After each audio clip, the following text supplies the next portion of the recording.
Alrighty guys, we're back for Temur Ramp, and this is an Outlaws of Thunder Junction standard brew, and I'm Redcat. Let's briefly go over the deck, then hop right into some ranked. So this is very much the combo list that we've been seeing floating about for the last couple weeks, where it rocks Nissa, Resurgent Animist, with Aftermath Analyst, with top ends like Worldsoul's Rage. So Nissa's in here for the top landfall ability. Whenever a land enters the battlefield under your control, add 1 mana of any color. Beautiful. Aftermath Analyst's bottom ability here for 3 and a green, sacrifice this, return all land cards from your graveyard to the battlefield tapped, but it doesn't matter that they come back tapped because we're going to be pairing all this with the Nuka-Penna sacrifice land. So we got Brokers Hideout as a 4 of, Cabaretti Courtyard as a 4 of, and Maestros Theater as a 4 of as well. So when these enter the battlefield, you sacrifice them, you search for the corresponding basic land that you want to see, and then also you get to gain 1 life too. All that seems great, and of course pairs beautifully with that Nissa as you get that first landfall and then the second landfall from the basic entering too, so some significant ramp overall. So then we pair this with a top end like Worldsoul's Rage, X a red and a green. Sorcery speed, it deals X damage to any target, then you put up to X land cards from your hand and or graveyard onto the battlefield tap. So you get to do all that again if you have that Nissa on the board. Maybe you can do 2 Worldsoul's Rage on the same turn. That is not going to be unheard of at all. We got some new toys to play with from the new set too. We got 3 Goldvein Hydras packed in. So X and a green, 0/0 Vigilance, Trample, Haste, but it enters the battlefield with X +1/+1 counters on it. So this could obviously be pretty huge in a ramp deck. Also, when it dies, you create a number of tapped treasure tokens equal to its power, too. This is going to be right at a home in here, huh? We also have some other landfall cards like Bristly Bill, so when a land enters the battlefield under your control, you put a +1/+1 counter on target creature. Check out this bottom ability for 3 double green. Double the number of +1/+1 counters on each creature you control. Oh my goodness, that's going to pair beautifully with that Goldvein Hydra. Since we are trying to ramp significantly in here, it's not going to be unheard of to activate that bottom ability multiple times on the same turn, especially if we have Virtue of Strength on the board too. You tap a basic land for mana, it produces 3 times as much of that mana instead. So if you get 2 of these down, correct me if I'm wrong, the first one, you tap a basic land, that's 3 mana, right? And then the second Virtue multiplies that by 3 too, so each one should be tapping for 9 mana. I'm not really sure if that's how that works, but I think so, and maybe we'll get to test it out today as well. Some more stuff here on the top end. We got Invasion of Arcavios, which totally reminds me, this was a suggestion over in the Discord. Thank you so much for the suggestion. It's going to be a fun one. I took a lot of inspiration from that suggested deck list, and one of those cards was actually Invasion of Arcavios. I believe in the original suggested list, it was just a 1 of, but I liked it so much I have 2 of them in here. 5 mana Battle Siege. When it ETBs, you search your library or graveyard or outside the game for an instant or sorcery card you own, reveal it, put it into your hand. If you search your library this way, of course you shuffle. So what that lets us do is that lets us grab from a whole bunch of different utility options in our sideboard. So we have like Turn the Earth over here, Cease and Desist. We have Dryad's Revival, Splendid Reclamation, Burn Down the House, Titania's Command, and another Worldsoul's Rage packed into the sideboard too. Actually, I just love this addition. And then with that 7 defense counters, if we ever get those down and we ever get this flipped, it flips into Invocation of the Founders. It's an enchantment. Whenever you cast an instant or sorcery spell from your hand, you may copy that spell. You may choose new targets for the copy. Yep, that seems pretty good. Now, when you copy an X spell like Worldsoul's Rage, I believe the X also gets copied. So if you do like Worldsoul's Rage for 10, then the copy should also be for 10 as well. I hopefully we get to test that today too, but I believe that is how that works. So we have ways to help survive the early game because there's a lot of mono red floating about. Got like Ill-Timed Explosion. We have Into the Fire. Some pretty good board wipes, honestly. We got some ways to gain life outside of the Nuka-Penna sacrifice lands. We have Azusa's Many Journeys. The 3 life goes a long way. We also have Turn the Earth in here. A couple life gain off of that too. Okay, guys. Let's go ahead and save the more in-depth discussion for the end of the video. There are some other new cards that we have packed in, but we'll talk more about those at the end because... Well, no, I'll go over them real quick. Give me 1 second, though. Okay, so we have Make Your Own Luck here. This is a 5-mana sorcery. Look at the top 3 cards of your library. You may exile a non-land card from among them. If you do, it becomes plotted. Okay, the plotted cards may be cast as a sorcery on a later turn without paying its mana cost, and then you put the rest into your hand. So think of this as a 5-mana, draw 3, but you get to totally play one of those cards for free next turn. Just be careful when plotting the X spells, because X will be 0. So yeah, just put those ones into your hand instead. And then we also have Bonny Pall here, Clearcutter. This is a 6-mana, 6/5 rock and reach. When it ETBs, you also get a bow, something like that. It's an ox where its power and toughness are each equal to the number of lands you control. Check out this bottom ability on Bonny Pall too. Whenever you attack, draw a card. Then you may put a land card from your hand or graveyard onto the battlefield. That seems like it's going to fit really nicely in here. Okay, guys, now we'll save the more in-depth discussion for the end of the video. Let's go ahead, take this into some ranked and see how we do.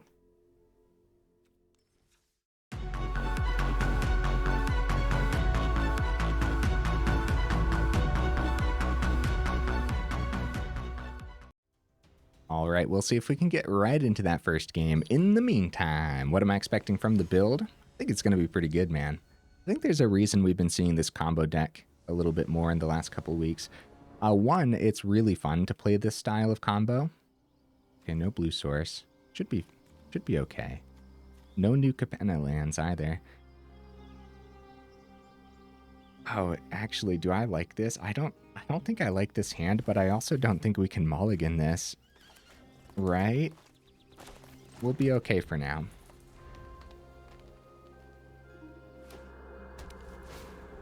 Okay, Kumano off of a Black Cleave Cliffs, huh? Another Azusa's Many Journeys isn't terrible, I suppose. With 30 land packed in, we should see a land off the top, but without 2 land in hand is probably not the Azusa's Many Journeys next turn, unless we want them to flip sooner. Yeah, actually, we probably do want them to flip sooner. But who cares about the ramp off of it at that point? Oh, Rakdos Prowess, maybe? Okay, Into the Fire is going to be good, but land would have been much better, huh? Half the deck is land, so we should be fine. Right? Right, guys? Yeah, we'll wait for Kumano to flip. The Into the Fire should have a bigger target when it comes time. Or more targets, I should say. And just getting the Azusa's Many Journeys down and not worrying about the ramp. Eventually they flip into 3/3s, which is going to be really good. And those don't die to the Into the Fire, too. Yeah, maybe this was a mulligan. I don't know. It kind of didn't feel like a mulligan hand. Like 3 land and things that we could play. It could have been much worse and then going down to 6, you know?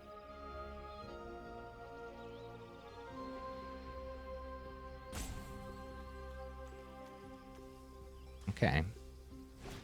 Gonna be Ancestral Anger. Gonna be a big turn for the opponent. And they don't have much, like they haven't done too much, but this is a significant chunk of damage. They drop like a Monstrous Rage on one of these too. Another Ancestral Anger. That's 10 damage on the board. Oh, they found a mountain from the draw. Holy cow, dude. Okay, they go for the plot, but we're gonna die next turn. Yeah, unfortunately. Okay, Demonic Ruckus. Okay. Okay, get that life gain. Come on now. Memory Deluge. That's not a land. Okay, well, it's definitely Into the Fire, right? It's a 2-for-1. But we definitely need to see land off the top. Half of the deck is land, guys. We have 3 in hand. Or our 3 in our opening hand. And we haven't drawn our 4th just yet. Yeah, dude, we're in danger. We're in so much danger. That gives it Trample and Menace. I wouldn't be surprised. Oh, no, we can't. I was going to say, if they give it, like, Double Strike, I guess they would play, like... So if they play, like, another Mountain, and they give this Double Strike for 2, and then, like, a Monstrous Rage, like, that would do us in, but... Okay, Virtue of Strength. Guys, surprisingly, I mean, I guess we're getting unlucky, right?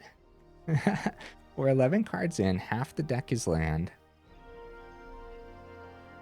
So I guess more blockers down. We could say... No. Worldsoul's Rage is sorcery, first of all. And yeah, nothing to hit off the Virtue, so it's definitely just good old Bristly Bill and save all of our blockers back. We are in danger, though. At any point, I feel like the opponent can explode on through. All this extra life gain was pretty good, though. Bro, this is a Jund build. They have green in here. Codebreaker, nice. Give that menace, too. Demonic Ruckus is going to be an absolute menace. Oh, they're waiting. Oh, wait. That's why. They just plotted this. I wasn't paying any attention. Land. We got there, guys. Grab a blue source and be happy about it. Oh, my goodness. It took a while, but... And then on to the other likeness, right? Because if we can avoid... Okay, World Souls for 1, poke the Codebreaker, right? Yeah, we better. We got to do as much as possible here. Grab another blue source. I want to get things chunky enough to not just get died to a lightning strike. Blue source. I guess a couple 5/5s. I guess we could have doubled down on the Bristly Bill. No attacks. I think we're still on the defense. If we swing with 2 5/5s, they take that easily down to 10, and then they just try to win next turn, right? With this menacing Swift Spear. Another land. Maybe we could have swung. Maybe. Missing land for that long. If we pull this back, it's literally just because we gained so much life, right? We gained 8 life total this game. Which is kind of essential, because if we were at 3 right now, yeah, at any point, Lightning Strike would have just ended it.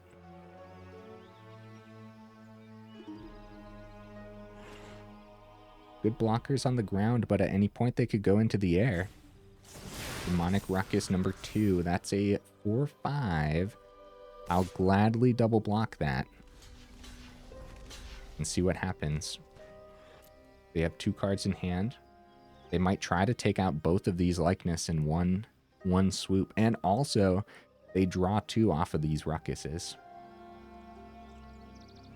Still worth the block though, right? I think so. What's that now?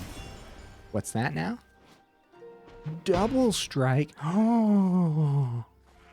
We don't even take out the Swift Spear. That was perfect for the opponent. Dude, I totally overlooked this 2-headed hunter.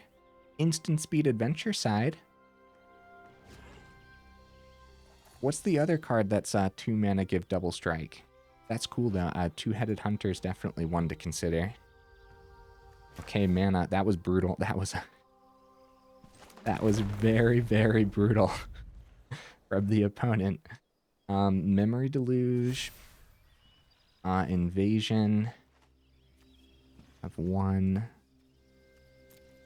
Maybe it's going to be Virtue. Grab the many journeys back and try to gain some life next turn. Does a, no, creature or land. I gotta learn my cards. What could we grab from our... I apologize, opponent. I am thinking, buddy. We grab here. Burned on the House could work. Kind of, sort of. How many cards are in their graveyard right now, too?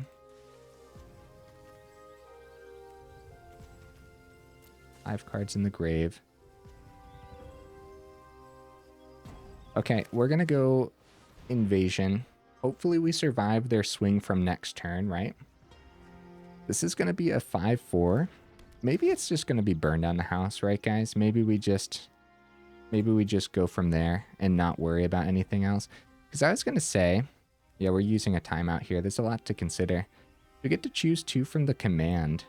Command could help us generate stuff and then gain some life by exiling their grave. Getting rid of the angers could be good.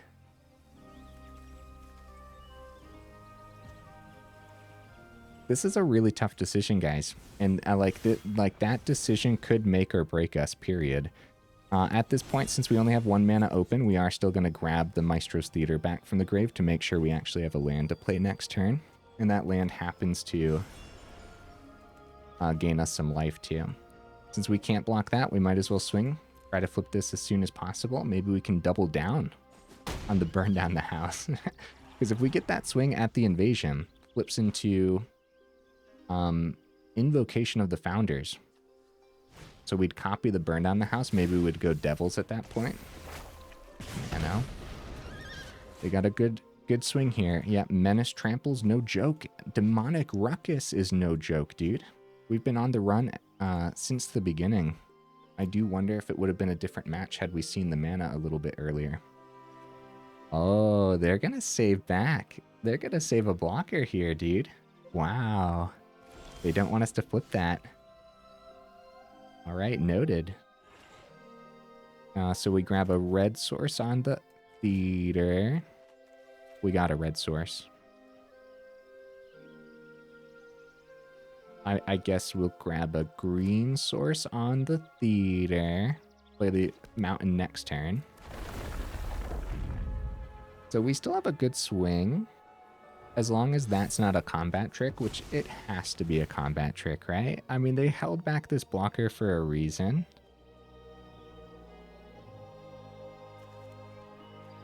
Oh, it's Maestro's Theater. We can't grab a green source. I guess I'll grab that red source then. I don't know if it matters too much.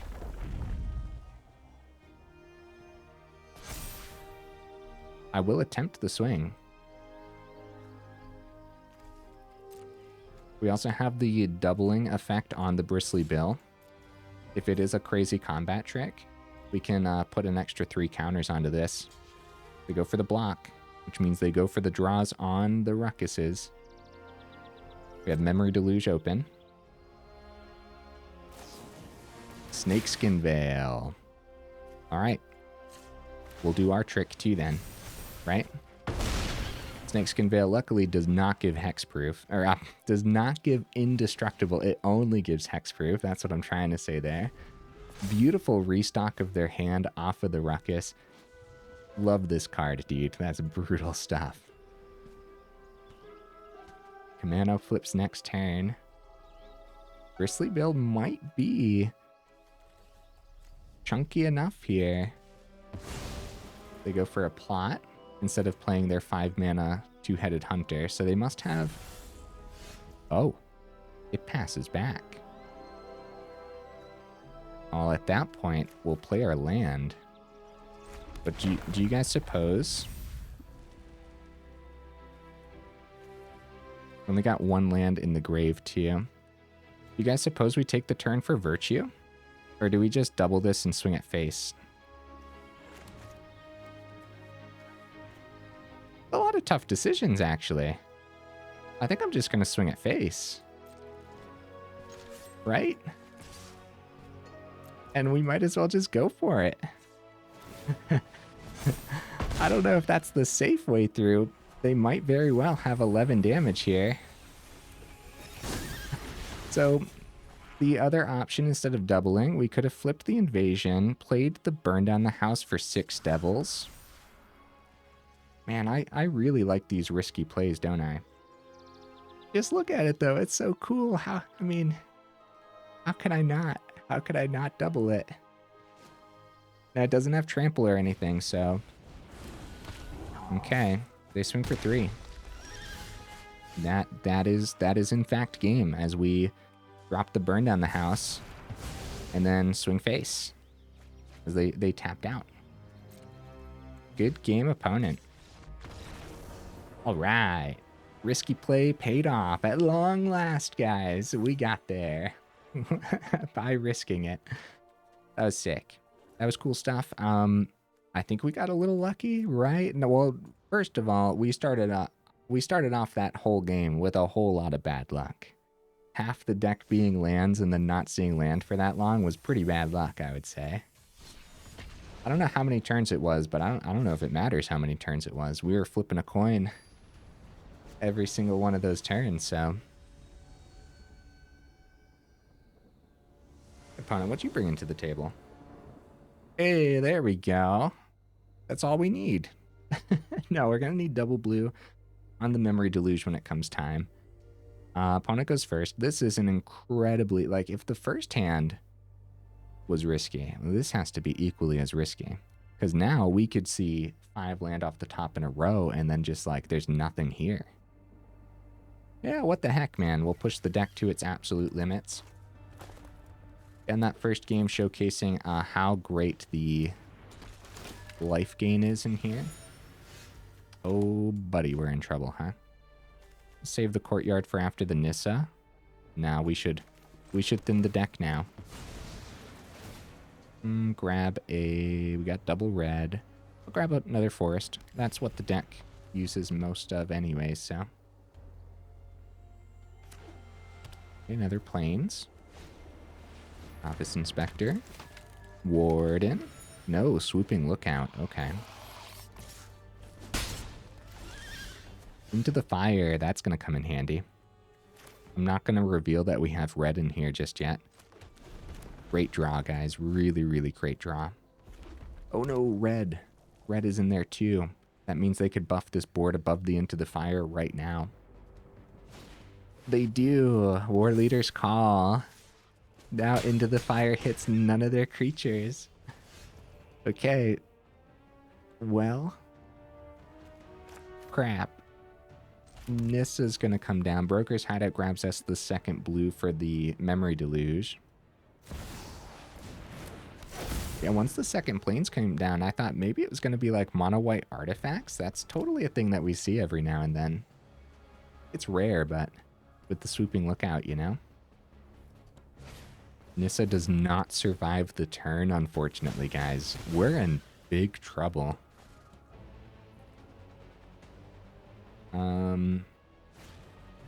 Lethal Demolition as well. That's another 3. We're down to 5. Is there going to be a way through? We get to... So they get the Case of the Gateway. Lose as many journeys is pretty good. There is no way through, though, is there? If we go many journeys, we could go... Okay. So we play another forest. We go Azusa's Many Journeys. And then we go Island. Then we go Into the Fire. This was definitely the best layout, I would say. Unfortunately, with War Leader's Call, that's it. Good game. Right on time, too, huh? Like, our Into the Fire was right on time, but their War Leader's Call was doubly on time. Down to 4. Even the life gain from an early Azusa's Many Journeys wouldn't have done it, but maybe the ramp would have, right? So yeah, if we had Many Journeys on 2... Did I have fun that game? Did I? I don't know anymore. No. No. It's funny, though. Yeah, early Azusas. So on that note, we have to consider mulligans with a lot of basics in our opener, right? I think so. If Nissa survived the turn, would we have survived? Maybe. That's a good chunk of extra ramp, especially once we saw the Many Journeys off the top, too. If Nissa survived, the Many Journeys could have gotten the Brokers Hideout down. We would have ramped up, what, 3 off the Nissa, had an open? Maybe like Memory Deluge on the same turn. But then we would have died next turn anyways. Okay, the hands have been rough, but I think this might actually be the best hand of the evening. Luckily, we go first, too. Is it the best hand of the evening? Maybe not. There's actually not a lot of early stuff here. I guess I got fooled by... So this grabs red, so we want green on the Broker's Hideout. I got fooled by liking the lands that I had in hand, but this is definitely a worthwhile test here, too. Frontliner. Okay, Analyst. That's really good. Now we're talking, guys. Nissa in the grave. We can bring that back with Virtue.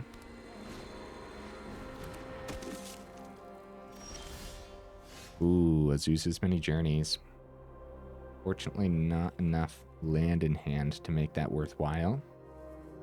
But we might want to get it down to flip that as soon as possible. Is that better than the Virtue for the turn? Probably. If we were actually ramping with this too. We'll grab a red source off of the courtyard.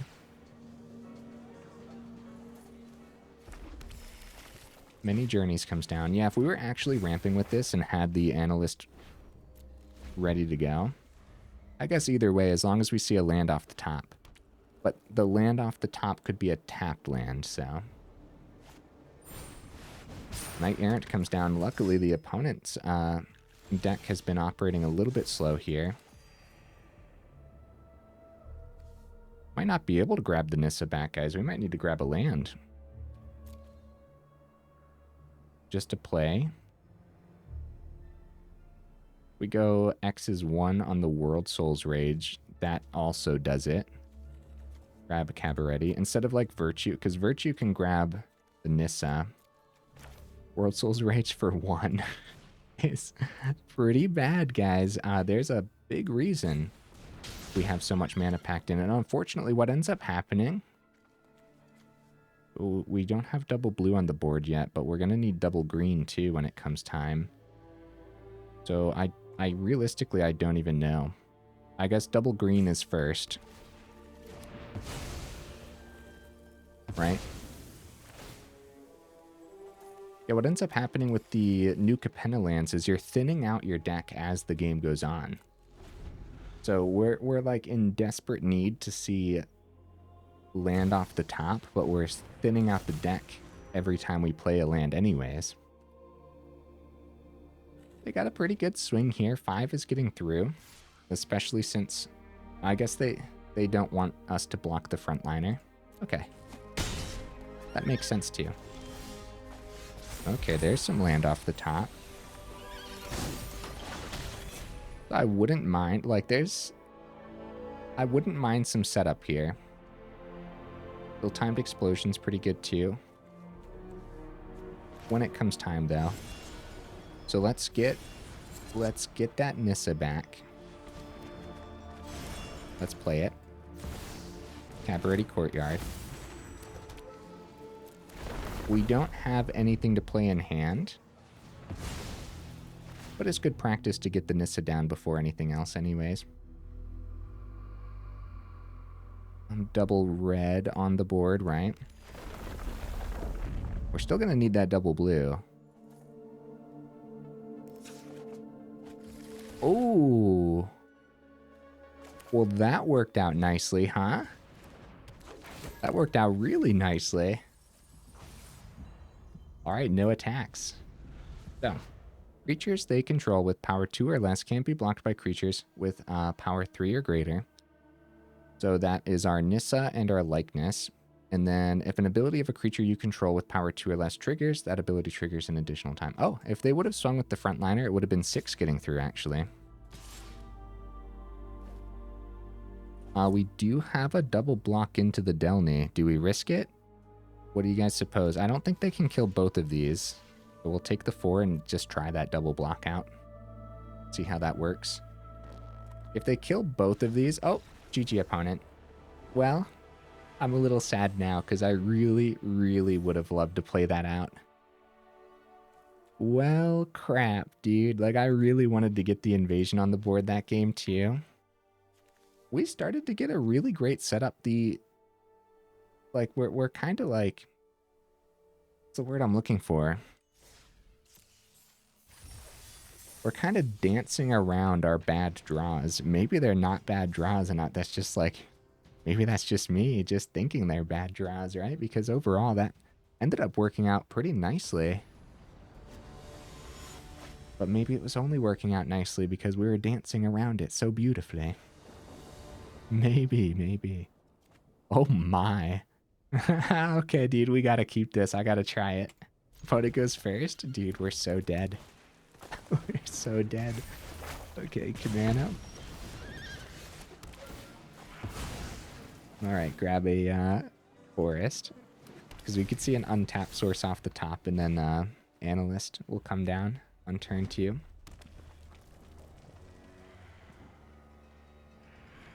Yeah, with the courtyards, you know, it's a good amount of life gain. We could see like an Azusa's Many Journeys off the top too. Well, I guess that wouldn't do too much because we'd still need more land off the top as well. Bonny Pall, okay. I guess we'll grab our red source. Back up to 15. Mana flips. We probably don't die this turn. Drick, down to 6. This is our turn 3, guys. Well, GG opponent, I guess, right? Even at this point, too, not seeing extra land off the top doesn't really matter since we only got 3 turns anyways. Turn the earth, hit the grave, huh? I am like 99.9% certain we are dead this turn regardless of our blocks. Gonna be a monstrous rage on that Codebreaker too. That brings Godric into the air as well. Oh, buddy. Dude, what's our negative here? -7. They did 27 damage in 4 turns, guys. And I bet that's not even the most optimized 4 turns for Mono Red to see. I mean, they had a great hand, and they had a great line of play, too. But I bet there's an even more... I bet there's a way to get over 30 damage by turn 4, right? We would just have to sit down and think about it a little bit. Guys, let's try to get one more in. About 32 minutes in, but my brief intro wasn't so brief this time as we had quite a bit of new cards that I wanted to make sure that I went over at the beginning there too. I almost didn't, but then I stopped myself and I was like, no, we should make sure we go over these right now as well. Guys, are our hands terrible? Is that what's happening right now? All right, let's drop them all again.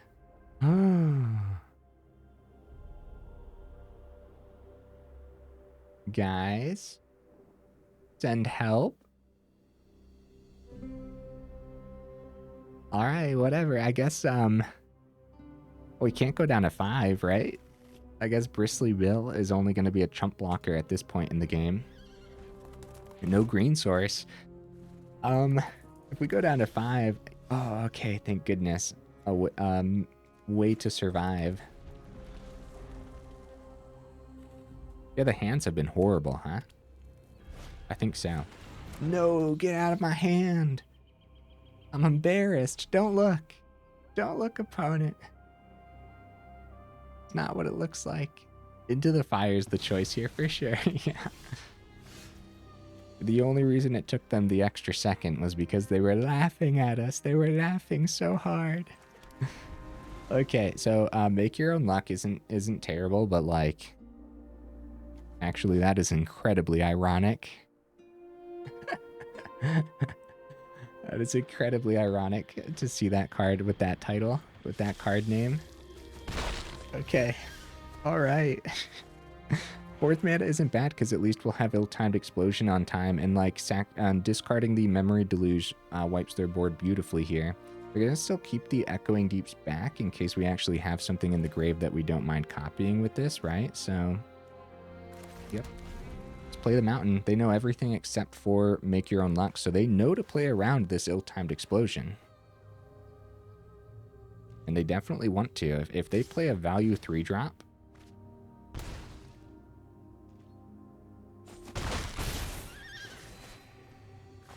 if we can somehow pull off a crazy... Oh no, the ill-timed explosion is a goner, guys. We don't have double blue for Memory Deluge. We don't have green for the Resurgence and the... green! All right. Now we'll have make your own luck unless they play Cavern Bat number 3. Wait, why did I... Okay, it doesn't matter. We don't have any... Yeah. No, that's what we wanted to do. Still keep the Echoing Deeps back, and we didn't have a green source on the board. I got nervous there for a second. You monster opponent. That was like the only thing I was able to do this game. Like, yeah, I guess I'll go for the Throat It. I guess. Okay. Cabaretti Courtyard. But make your own luck isn't bad. We probably don't die next turn. 8 damage on their board right now. They have 4 here and a Restless Cottage. No blue, so no counter spell. We should just go for that, right? Cabaretti Courtyard also doesn't grab us the island. All right, Echoing Deeps. Make your own luck. Sorcery speed, so we do it now.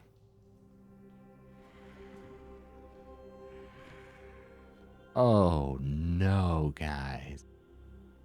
Oh, no. Decline. If you plot an X spell, X is 0. I don't know if we could have seen a worse 3. The double forest is so funny, dude. Oh no.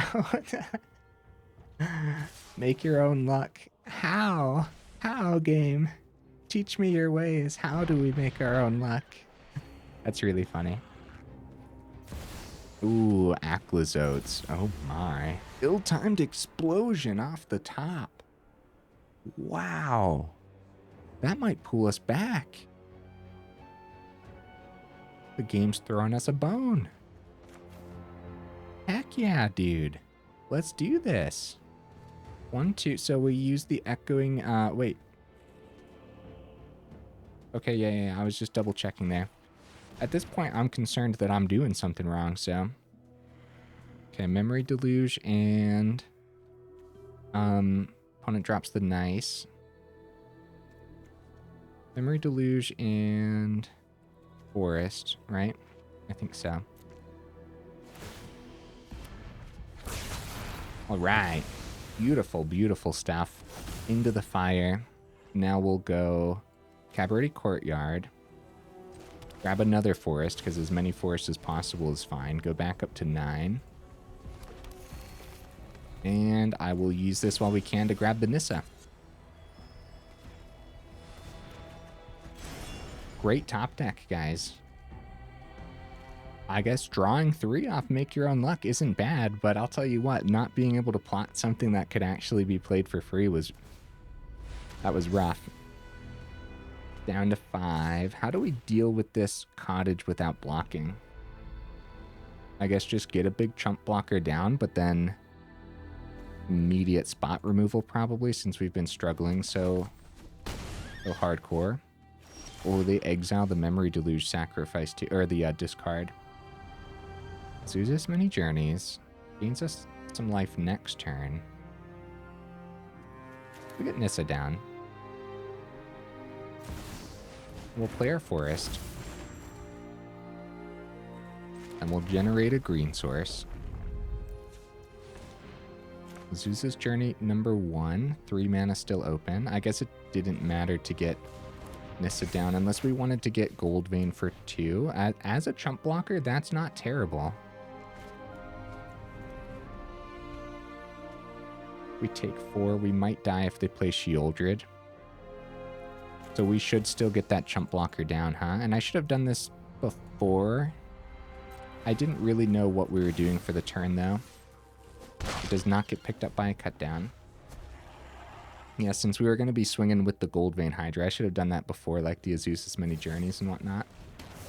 Go for the throat. They're not powering up the Restless Cottage for the turn. That is good news. Still could be Sheoldred, though. Yeah, playing Hydra, this was just here to chump the Restless Cottage. The heck are you? Oh, that's scary looking. You mana 2/2, saddle for 3.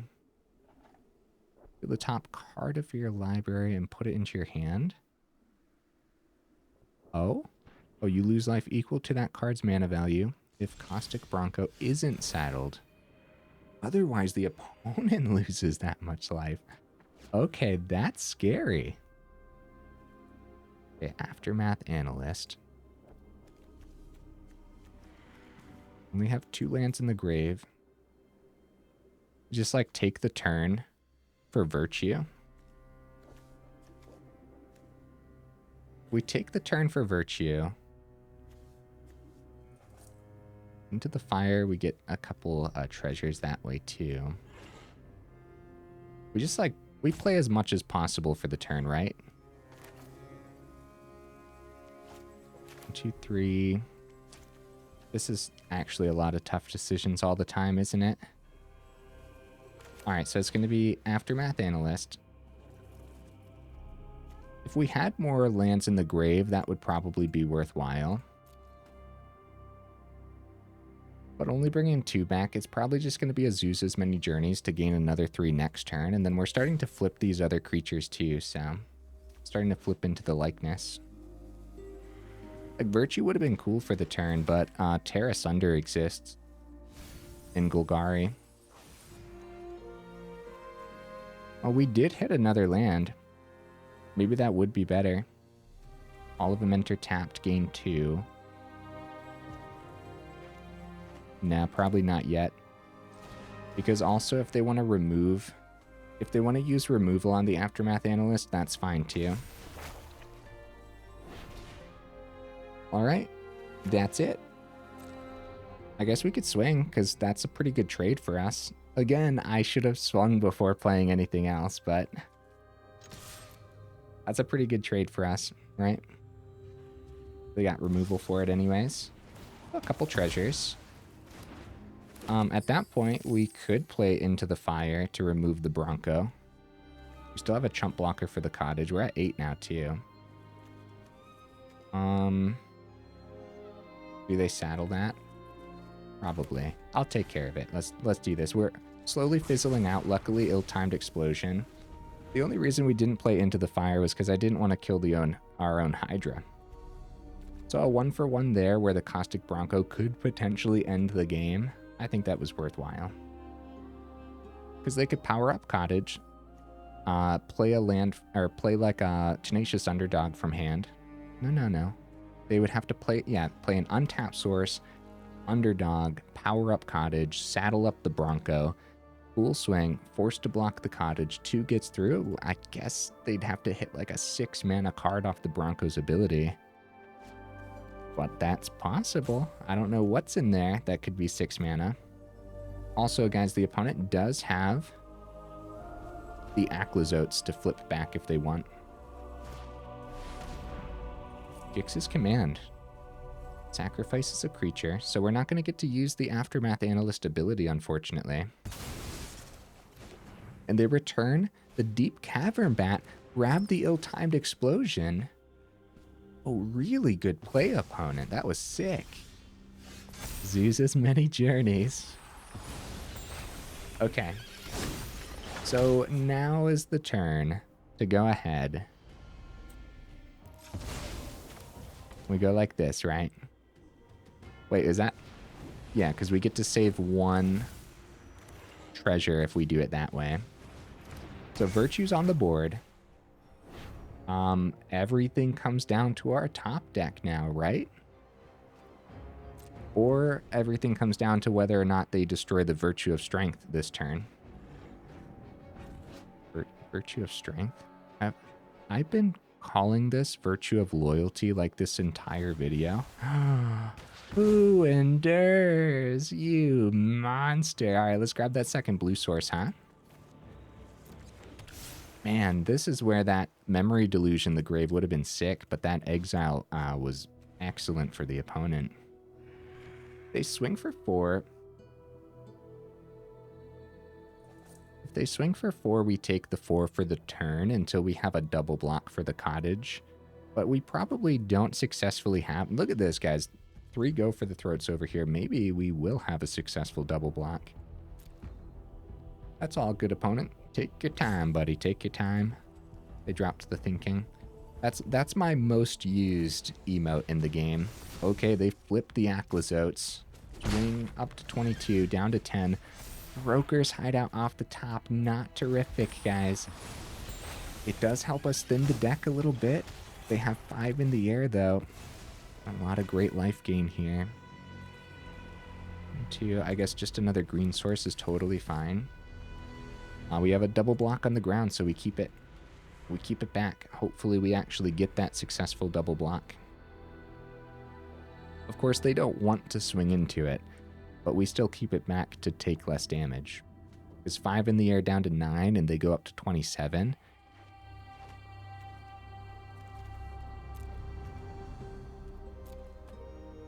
This was a game.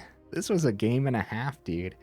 I feel like our opening hands were really bad in this video, and I like we ended up drawing relatively well for the rest of like the matches.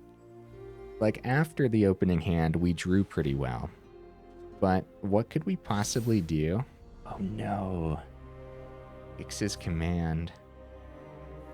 All right. One of the likeness of the Seekers is down. 2 extra damage in the air, so they put us on a 2-turn clock with that Gix's command. Who endures? We have no way of successfully taking care. Dude, grabbing that Deep Cavern Bat off of the command to hit that ill-timed explosion was wild from the opponent. That was so good. That was just an amazing play. So with the Who Endures, that is game, unfortunately. Oh, that's funny. Since that's a discard, they do get a bat as well. Either way, they have 7 in the air. We're just playing it out to play it out, you know? Who Endures earlier, before the bat was flipped, we could have hit the Temple of the Dead, which would have been pretty good. Still probably worth that one of Who Endures in here. Especially since we're doing a lot with the utility anyways. This was the mulligan game too, right? We went down to 6? I think so. Okay, they grab the Surveil land because that's a swamp or forest, right? Or is this any land? Player may search their library for a land card with a basic land type. That's right, that's right. All right, good game, opponent. Very good, get that swing on in. Let's do the Yeehaw. Another Gix's command. They have triple Gix's command in here, guys. That's something else. I feel like that's worth it too, isn't it? All right, I forgot to drop the Yeehaw too. Yeehaw. All right, guys, let's go over this deck again. We gotta talk about this. I don't know what I want to change. I don't know if we have to change anything. It actually felt pretty good when it was doing the thing, and pretty bad when it wasn't doing the thing. Like a wild swing from side to side. So, I mean, we definitely put it up as jank just in case when I put it up on Aether Hub. I'm pretty sure we put it up as jank. What do we got here? New pack. All right. Outlaws of Thunder Junction. What do we got? What do we got? Vraska joins up. Okay. Okay. What is this? Enters the battlefield. Put a death touch counter on each creature you control. Then whenever a legendary creature you control deals combat damage to a player, draw a card. That could be cool. That could be pretty neat. All right. Temur Ramp. Here's the deck list again, guys. All right. What do we... Oh, 1 second, guys. I'm adjusting my microphone, so I don't know how much of the squeakiness is getting picked up. Okay. Okay, what I want to say about this, I feel like we got pretty unlucky, right? Man, maybe I'm just crazy. You guys definitely let me know in the comments. Did I get a little unlucky in some of those? Some of the opening hands especially were pretty bad. I would put it on the do not craft list, of course, but if you have most of the cards anyways, maybe try it out. Or if you have all the cards, definitely try it out and get back to me. See if you have better luck than what I had. I really like the Invasion of Arcavios. I believe I mentioned it at the beginning that it was a Discord suggestion, and Invasion of Arcavios was in that original suggested list. Goldvein Hydra was fine today. We like really struggled to actually do our top end things and actually like pull off the combo too. I think that's gonna be I think that's going to happen often. I do. I think that when we end up winning, it's going to be just through like these weird little nuance things. Like, luckily we swung with that Nissa earlier, because now we're like, you know what I mean? Like, it's not going to be all in one go. It's going to be very hard to actually do a combo thing, especially when standard looks pretty darn brutal, huh? So brutal, in fact, that when you are playing a deck that could be even potentially inconsistent like this, that maybe that creates the illusion of bad luck. I really like the utility. Yeah, Invasion of Arcavios, being able to grab the utility out of the sideboard is a little overwhelming at the same time, as there's a lot to think about. When it came time to actually play this, we had to really think, like, what do we want to grab? And then we didn't even use what we ended up grabbing anyways. At that point, it would have just been better to grab something that gained us a little bit of life, like the Cease, for example. We could have exiled the 2 Ancestral Angers, gained 2 life, and drew a card as well. So that could have been pretty good, because, yeah, we didn't use the burn down the house, even though I thought we were going to. Another thing, too, the, like, double blue in Deluge, the double blue in Invasion, I'm surprised that it actually felt relatively greedy without actual mana fixing and only relying on the new Capenna sacrifice lands. Just kind of felt, everything in here felt greedy. And we have mana fixing on the Nissa, too, but Nissa dies so fast all the time. I actually really like the Into the Fire, though.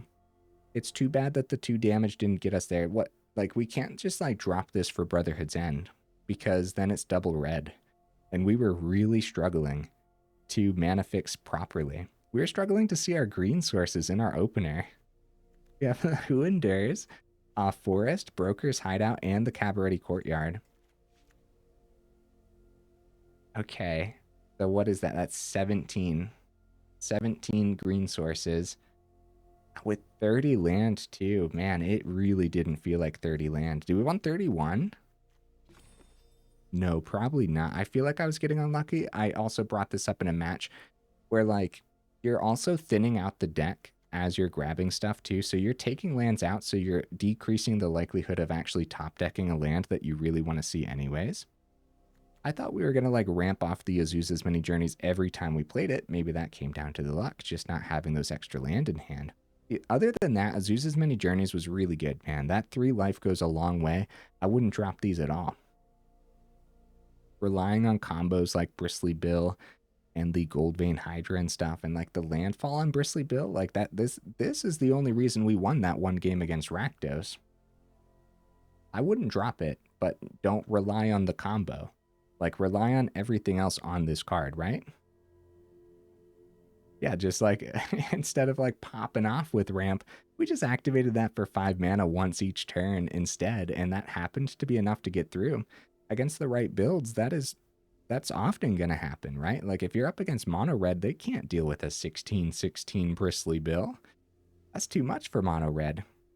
They'd have to have a wild line of play, like double Witchstalker Frenzy, and we accidentally blocked and they drop a Monstrous Rage on the creature that they blocked, right? Like, there'd have to be so much going into that to take care of Bristly Bill. Of course, at that point in the game, too, they're just targeting your face with burn anyways, so there's a lot to say about this, but I don't know if there's a lot to change.